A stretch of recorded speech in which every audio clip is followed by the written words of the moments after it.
दोस्तों स्वागत है आपका मेरे YouTube चैनल इंग्लिश बाबू पर। और आज मैं फिर हाजिर हूँ आपके साथ एक नई स्टोरी लेकर। और दोस्तों आज जो स्टोरी मैं आपके लिए लेकर आया हूँ ये एक शॉर्ट मॉरल स्टोरी है। बहुत ही प्यारी, बहुत ही अच्छी कहानी है, बहुत ही अच्छे मॉरल के साथ। उसके अलावा दोस्तों आज की इस स्टोरी में आपको कई सारे नए इंग्लिश के वर्ड मीनिंग सीखने को मिलेंगे, उनकी करेक्ट प्रोनाउंसिएशन के बारे में पता चलेगा। और उसके अलावा जिन लोगों ने अभी इंग्लिश सीखना शुरू किया या फिर जो लोग इंग्लिश को रीड नहीं कर पाते हैं, तो ट्रांसलेशन के पॉइंट ऑफ व्यू और जो इंग्लिश रीडिंग स्किल्स है उन दोनों चीज़ों के लिए ये जो वीडियो है बहुत ही ज़्यादा हेल्पफुल होने वाली है, खासकर बिगनर्स के लिए। तो दोस्तों आज की कहानी को हम शुरू करते हैं और सबसे पहले इस कहानी का टाइटल देखते हैं। कहानी का टाइटल है स्टीलिंग इज़ बैड। क्या मतलब हुआ दोस्तों? STEAL, स्टील का मतलब होता है चुराना। आप इसे नोट कर लीजिए। और स्टीलिंग इसकी फोर्थ फॉर्म है और यहाँ पर इसको नाउन के रूप में यूज़ किया गया है। स्टीलिंग इज़ बैड क्या मतलब हुआ कि चुराना या कह सकते हैं चोरी करना बुरा है। तो दोस्तों ये आज की इस कहानी का टाइटल है, शीर्षक है। और अब मैं इसे पढ़ना शुरू करता हूँ। आपसे रिक्वेस्ट है आप कहानी को बिल्कुल ध्यान से सुने। और यदि आज की कहानी में आपको कोई नया वर्ड या फिर नया स्ट्रक्चर मिले तो आप उसे नोट करें। और यदि कहानी पसंद आए तो लाइक भी ज़रूर करें। तो चलिए इसको शुरू करते हैं। One day Anoop went to a provision store to buy bread. क्या मतलब हुआ दोस्तों? ये जो वाक्य है ये पास्ट इंडेफिनिट का अफर्मेटिव वाक्य है। और जब हम पास्ट इंडेफिनिट में कोई अफर्मेटिव का वाक्य बनाते हैं तो वहाँ वर्ब की सेकंड फॉर्म का यूज़ किया जाता है। गो मतलब होता है जाना और सेकंड फॉर्म है वेंट। तो क्या अर्थ हुआ? वन डे एक दिन। अनूप वेंट, अनूप गया। कहाँ गया? To a provision store. Provision का स्टोर का मतलब है किराने की दुकान, एक किराने की दुकान पर। टू बाय खरीदने के लिए, ब्रेड ब्रेड खरीदने के लिए।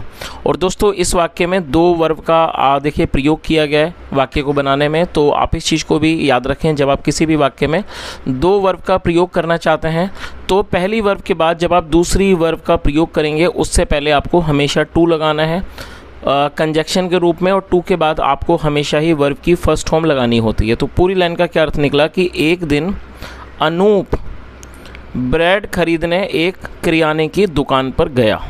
आगे देखिए। Seeing the shopkeeper engaged with other customers Anup stole some toffees from a glass jar. क्या मतलब हुआ? Seeing the shopkeeper engaged. दोस्तों SEE का मतलब होता है देखना। और जब आप इसमें ING लगाएंगे तो ये वर्ब की फोर्थ फॉर्म हो जाएगा, जिसे कई लोग ING फॉर्म भी बोलते हैं। सीइंग का मतलब होता है देखकर, द शॉपकीपर दुकानदार को, इंगेज्ड देखकर। और दोस्तों ENGAGED इंगेज्ड का मतलब होता है व्यस्त, जो कि एक एडजेक्टिव है। तो आप इसको एज इट इज़ नोट कर लीजिए। जो भी मैं वर्ड बताऊँ आप उसे एज इट इज़ नोट करें। इंगेज्ड का मतलब होता है व्यस्त होना। तो क्या अर्थ हुआ? Seeing the shopkeeper engaged with other customers. दुकानदार को अन्य ग्राहकों के साथ व्यस्त देखकर Anup stole some toffees from a glass jar. दोस्तों ये जो वाक्य है ये भी पास्ट इंडेफिनिट का अफर्मेटिव वाक्य है जहाँ सेकंड फॉर्म लगाई जाती है। STEAL स्टील का मतलब होता है चुराना, जो कि वर्ब की फर्स्ट फॉर्म है। आप इसे नोट कर लीजिए। और ये जो वर्ब है ये सेकंड फॉर्म है STOLE स्टोल। और ये पास्ट का वाक्य है तो यहाँ पर सेकंड फॉर्म लगाई गई है। अनूप अनूप ने चुरा ली सम टॉफ़ीज़ कुछ टॉफ़ियाँ चुरा ली फ्रॉम आ ग्लास जार एक कांच के मर्तबान से। तो पूरी लाइन का क्या अर्थ निकला? Seeing the shopkeeper engaged with other customers, दुकानदार को अन्य ग्राहकों के साथ व्यस्त देखकर Anup stole some toffees from a glass of jar. Anup ने एक कांच के मर्तबान से कुछ टॉफ़ियाँ चुरा लीं। चलिए आगे देखिए। Then he returned home. RETURN return का मतलब होता है लौटना या फिर लौटाना। और सेकंड फॉर्म है रिटर्न्ड। देन फिर, देन का मतलब फिर, ही मतलब वह, देन ही रिटर्न्ड होम फिर वह घर वापस लौट गया। या कह सकते हैं फिर वह घर लौट गया। आगे देखिए, When his mother asked him from where he got those toffees, Anoop told her the truth। क्या मतलब हुआ? When his mother asked him। दोस्तों WHEN, when का मतलब होता है कब, और ये एक इंट्रोगेटिव वर्ड भी है। जब आप इसको इंट्रोगेटिव वर्ड की तरह भी इस्तेमाल कर सकते हैं। जैसे मान लीजिए आप कोई वाक्य बनाते हैं, वह कब आएगा, तो इसका आप इंट्रोगेटिव वर्ड की तरह भी प्रयोग कर सकते हैं। When will he come, तो ये इंट्रोगेटिव वर्ड भी है और आप इसे वैसे भी यूज़ कर सकते हैं। और when का मतलब होता है कब। तो क्या अर्थ हुआ? when मतलब कि जब, इसका मतलब है कब और जब, तो यहाँ पर इसका मतलब है जब। When his mother asked him, जब उसकी मम्मी ने उससे पूछा, आस्क मतलब पूछना और सेकंड फॉर्म आस्क्ड, जब उसकी मम्मी ने उससे पूछा, फ्रॉम वेयर मतलब कि कहाँ से, ही गॉट उसे मिले, दोज टॉफ़ीज़ उसे वो टॉफ़ियाँ मिली, Anoop told her the truth. और दोस्तों टेल द ट्रुथ का मतलब होता है सच बोलना, आप इसे नोट कर लीजिए, TELL टेल द ट्रुथ, और जो सेकंड फॉर्म है वो है टोल्ड द ट्रुथ। तो पूरी लाइन का क्या अर्थ निकला? When his mother asked him from where he got those toffees, जब उसकी माँ ने उससे पूछा उसे वो टॉफ़ियाँ कहाँ से मिली, Anoop told her the truth, Anoop ने उन्हें सच बता दिया। आगे देखिए, His mother said, SAY से मतलब कहना और सेकंड फॉर्म है sad, SAID। His mother said, उसकी माँ ने कहा, सन बेटा, it is very bad to steal. तो उन्होंने क्या कहा कि बेटा it is very bad to steal मतलब कि चुराना या कह सकते हैं चोरी करना बहुत बुरी बात है। The shopkeeper might not be looking at you but God is always looking at you all the time. चलिए दोस्तों आप इसकी मीनिंग को समझ लीजिए, और बहुत ही ज़्यादा मैं कहूँगा अच्छी लाइन है एक समझने की दृष्टि से।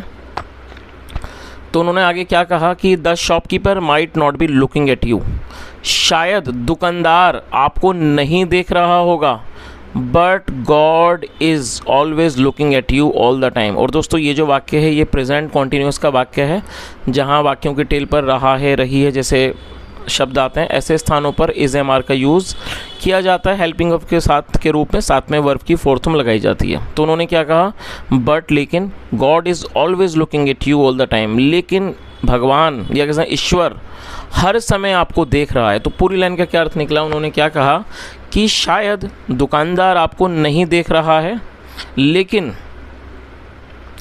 ईश्वर आपको हर समय देख रहा है। दोस्तों बहुत अच्छी यहाँ पर बात बताई गई है। कई बार हम कुछ ऐसी गलतियाँ करते हैं या कोई भी जो चीज़ हमें नहीं करनी चाहिए और हमें ऐसा लगता है कि हमें कोई नहीं देख रहा है, लेकिन हमेशा ही जो ऊपर वाला ईश्वर है वो हमें देख रहा होता है हमारा हम जो भी कर रहे हैं। चलिए आगे देखिए, देयरफॉर, और देयरफॉर का मतलब होता है इसलिए, therefore one should never steel. दोस्तों यहाँ पर देखिए मैं इसको समझाना चाहूँगा कि यहाँ पर आप देख रहे हैं यहाँ पर कोई सब्जेक्ट नहीं है, सिर्फ वन का इस्तेमाल किया गया है। तो सबसे पहले समझ लीजिए कि इसको इस तरह के वाक्य हम कैसे समझते हैं, कैसे बनाते हैं। यहाँ पर शुड का यूज़ किया गया है, और शुड का जो प्रयोग है वो वाक्यों में सलाह को दर्शाने के लिए किया जाता है। जब भी आप कोई ऐसा वाक्य बनाएंगे, जैसे मान लीजिए मैं कई बार कम्युनिटी में इस तरह के वाक्य देता हूँ, हमें समय पर स्कूल जाना चाहिए, तो ये भी एक सलाह है, we should go on school, we should go to school on time. हमें समय पर खाना खाना चाहिए, we should eat the food on time. तो जब भी आप कोई ऐसा वाक्य बनाएंगे जहाँ पर आप किसी भी तरह की सलाह को दर्शाएंगे, वहाँ पर आप शुड का यूज़ करेंगे, साथ में वर्ब की फर्स्ट फॉर्म लगाएंगे। और ये जो वाक्य है ये नेगेटिव है, और यहाँ पर नेगेटिव वर्ड के रूप में नेवर का यूज़ किया गया, और नेवर का मतलब होता है कभी नहीं, और स्टील मतलब चुराना। और दोस्तों जब यहाँ पर कोई सब्जेक्ट नहीं होता तो सब्जेक्ट के स्थान पर वन लगाया जाता है, तो जिसका मतलब क्या हुआ, therefore one should never steel, इसलिए कभी भी चोरी नहीं करनी चाहिए। तो यदि इस तरह के कोई वाक्य आएंगे जहां पर कोई सब्जेक्ट नहीं होगा, तो वहां पर आपको वन लगाकर वाक्य को बनाना है। तो पूरी लाइन का क्या अर्थ निकला इस तरह से कि therefore one should never steel, इसलिए कभी भी चोरी नहीं करनी चाहिए, कभी भी चुराना नहीं चाहिए। आगे देखिए, Anup understood his mother's words. यहाँ देखिए MOTHER मदर के बाद एपिस्ट्रोफी एस है, जिसका मतलब होता है का की के। जब हम किसी भी नाम या व्यक्ति के साथ कुछ जोड़ना चाहते हैं तो वहाँ पर सिंपली एपिस्ट्रोफी एस का यूज़ किया जाता है। तो क्या अर्थ हुआ, अनूप अंडरस्टूड, अनूप और ये अंडरस्टैंड की सेकंड फॉर्म है। अंडरस्टैंड मतलब होता है समझना, second form understood. Anup understood his mother's words, Anup his मतलब अपनी माँ की बातों को समझ गया। He went back to the shop and returned the toffees to the shopkeeper. क्या मतलब हुआ, ही वेंट बैक। और दोस्तों ये भी पास इंडेफिनिट का ही अफर्मेटिव वाक्य है जहाँ सेकंड फॉर्म लगाई जाती है। GO गो मतलब होता है जाना, और BACK बैक मतलब वापस। तो गो बैक का मतलब क्या हुआ, वापस जाना, आप इसे नोट कर लीजिए। और सेकंड फॉर्म है वेंट बैक, तो क्या अर्थ हुआ, he went back to the shop, वह दुकान पर वापस गया। एंड रिटर्न्ड द टॉफ़ीज़, और जैसा मैंने आपको बताया पहले ही रिटर्न के दो मतलब होते हैं, रिटर्न का मतलब लौटना या फिर लौटाना, और सेकंड फॉर्म है रिटर्न। तो क्या अर्थ हुआ, एंड रिटर्न द टॉफ़ीज़, और टॉफ़ियों को लौटा दिया, टू द शॉपकीपर दुकानदार को। तो पूरी लाइन का क्या अर्थ निकला कि अनूप अपनी माँ की बातों को समझ गया। He went back to the shop, वह दुकान पर वापस गया। And return the toffees to the shopkeeper, shopkeeper होता है दुकानदार, और दुकानदार को टॉफ़ियाँ लौटा दी। चलिए आगे देखिए।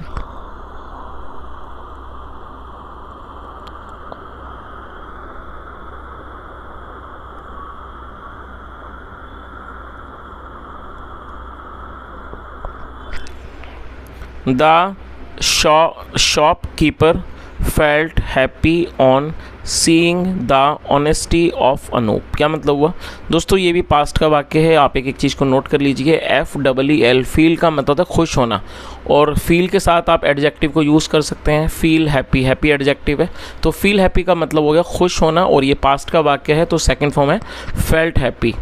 द शॉपकीपर फेल्ट हैप्पी, दुकानदार खुश हो गया। ऑन सीइंग देखकर, क्या देखकर, द ऑनेस्टी ईमानदारी को। और दोस्तों HONESTY ऑनेस्टी नाउन है जिसका मतलब होता है ईमानदारी। और दोस्तों देखिए वर्ड से वर्ड मिलाकर कई तरह के वर्ड्स बन जाते हैं, तो आप इनको भी समझने की कोशिश कीजिए। HONEST ऑनेस्ट, अगर आप इसमें से वाई हटाएंगे तो ये क्या पढ़ेंगे इसको, ऑनेस्ट, और ऑनेस्ट का मतलब होता है ईमानदार जो कि एडजेक्टिव है। अब अगर आप इसमें वाई जोड़ देंगे ऑनेस्टी तो ये हो जाएगा नाउन जिसका मतलब हो जाएगा ईमानदारी। और यदि आप HONEST ऑनेस्ट के बाद आप LY लिख देंगे तो हो जाएगा ऑनेस्टली, वो हो जाएगा एडवर्ब। और एडवर्ब का मतलब आप ऑलरेडी जानते हैं, एडवर्ब का मतलब ऐसा शब्द जो किसी वर्ब की विशेषता को बताए। तो दोस्तों इस तरह से कई बार छोटे छोटे चेंजेस करके शब्दों के मतलब बदलते हैं। ऑनेस्ट मतलब ईमानदार, ऑनेस्टी मतलब ईमानदारी, और ऑनेस्टली दोबारा से बता देता हूँ। ऑनेस्ट मतलब ईमानदार, ऑनेस्टी ईमानदारी, और ऑनेस्टली ईमानदारी से, ठीक है। और फिलहाल ये नाउन है ऑनेस्टी, नाउन जिसका मतलब ईमानदारी। तो पूरी लाइन का क्या अर्थ निकला, the shopkeeper felt happy on seeing the honesty of Anup. Of मतलब काके की, दुकानदार अनूप की ईमानदारी को देखकर खुश हो गया। आगे देखिए। He gave some toffees to Anup as a reward. दोस्तों REWARD रिवॉर्ड ये नाउन है, साथ में वर्ब है, और फिलहाल इसे नाउन के रूप में यूज़ किया गया है। रिवॉर्ड का मतलब होता है पुरस्कार या फिर इनाम, और ये भी पास्ट का वाक्य है। GIVE गिव मतलब होता है देना, और सेकंड फॉर्म है GAVE। तो क्या अर्थ हुआ, ही गेव उसने दे दी, सम टॉफ़ीज़ कुछ टॉफ़ियाँ, टू अनूप अनूप को दे दी, एज ए रिवॉर्ड एक इनाम के तौर पर। तो पूरी लाइन का क्या अर्थ निकला कि उसने कुछ टॉफ़ियाँ अनूप को इनाम के रूप में दे दी। चलिए तो दोस्तों इस तरह से छोटी सी कहानी ख़त्म होती है। और यदि कहानी के मॉरल के बारे में देखा जाए तो मॉरल बिल्कुल स्पष्ट है कि जो ऑनेस्टी है बहुत ही बड़ी चीज़ है। और यहाँ जैसा हमने देखा कि जो दुकानदार था उसने जब इस छोटे बच्चे की ईमानदारी को देखा तो उसने खुश होकर उसे कुछ टॉफ़ियाँ भी दे दी। तो दोस्तों हमें हमेशा ही ईमानदार रहने की कोशिश करनी चाहिए। तो ये आज की एक छोटी सी कहानी थी। यदि आपको कहानी अच्छी लगी हो, मेरा पढ़ाने का प्रयास भी अच्छा लगा हो, तो आपसे रिक्वेस्ट है वीडियो को लाइक करें, शेयर करें, चैनल को भी सब्सक्राइब करें। और दोस्तों आपको मेरे वीडियोस कैसे लगते हैं, क्या आपको इसमें इंग्लिश सीखने में फ़ायदा होता है नहीं होता है, कमेंट में ज़रूर बताएं। यहाँ तक सुनने के लिए thank you so much. Have a nice day and bye.